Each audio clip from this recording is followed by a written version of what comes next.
Plastic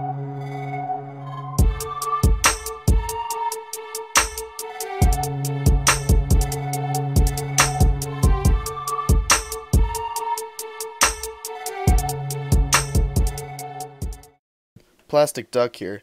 I've had a lot of questions from you guys asking me about the macros and add-ons that I use throughout my videos.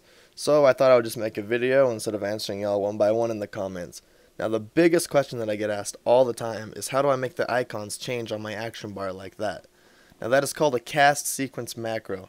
It really comes in handy for like your openings and stuff. Now for example, I have for my opening Feral Charge, Pounce, and Ravage.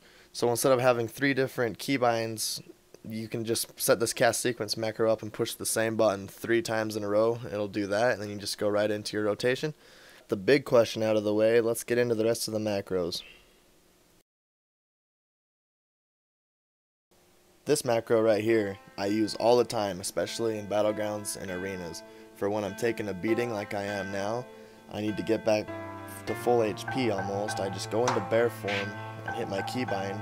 It'll pop my macro, which consists of Survival Instincts, Nature's Grasp, Frenzied Regeneration, Enrage, Barkskin, and Healthstone. Now as you can see, I'm almost back up to full HP. But be sure when you use this macro, you keep auto attacking the target to build up that rage so you can heal. That is by far one of the most useful macros that I use. Alright, this is my cast sequence macro that I use to open with. It consists of Feral Charge, Pounce, and Ravage. Now, be sure if you have it into a cast sequence macro like I do, you need to have an extra Ravage on your bar, because if you're already in combat and out of stealth and you hit your cast sequence to Feral Charge over and you're out of stealth, it'll want to still Pounce, so that's why I have an extra Ravage on my bar. Alright, so for my focus cyclone macro, you need to have 2 macros. You need to have one that will focus your target, and you need another one that will have your cyclone your focus target. So this really comes in handy in arenas. Now say you're with the rogue and they sap the healer. So while you're going to town on the DPS, once you get your 5 combo points up and get Predator Swiftness, you can cyclone the healer for a good 6 seconds. So he doesn't have any heals on the DPS at all. He's just CC'd pretty much the whole time. This macro will really help you out in arenas. What this macro will do right here is when you get rooted by a mage and you need to use dash, and then he roots you again, instead of going up to the top right and clicking it off, all you need to do is hit your bind for Stampeding Roar and it'll take dash off, and vice versa. For my main attacks, I have it into a cast sequence macro, so it'll go mangle, rake, and then it'll go into a bunch of shreds. Now, for your guys's, it's all different because of the haste, which regenerates energy. So you need to time yours just right, so you're not keep spamming shred when you actually need another rake up. So you need to time it just right.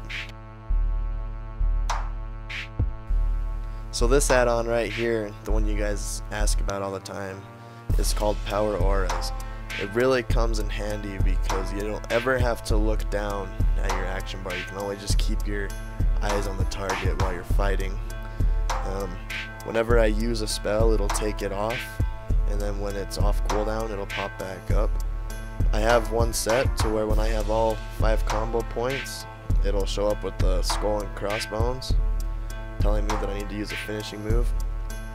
I have one of my finishing moves is Rip. Whenever I use it, it'll put a countdown timer down for Rip, and also I have it for Predator Swiftness, so whenever I have that for instant heal or cyclone, it'll pop up.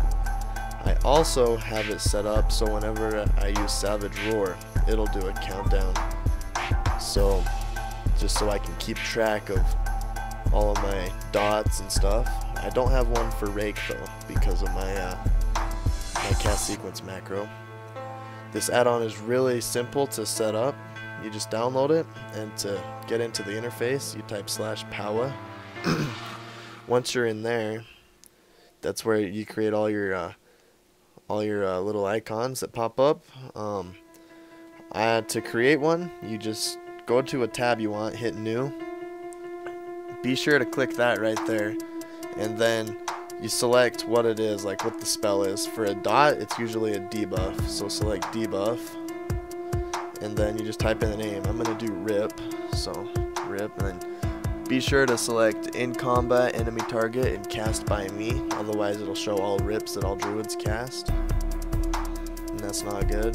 And then once you have it created, you'll see it's still a question mark, so the only way to get it to work is to start attacking the target and then just throw a rip up on it, and then there's the new one right in the center. Then you can edit it and select the size of it, put a timer on it if you want, and you can just do tons of stuff with this add-on. I really like it. It's one of the best ones that I have. Alright, the last add-on I use is called Gladys. It's an arena add-on, and it really comes in handy because as soon as the gates open, it automatically shows you their class. It'll shout it out in party. It also shows you their trinket, so as soon as they pop their trinket like that warrior just did, you can tell. It really comes in handy because then you know they can't get out of your stuns anymore. So yeah, it's called Gladys. Be sure to get that if you do arenas.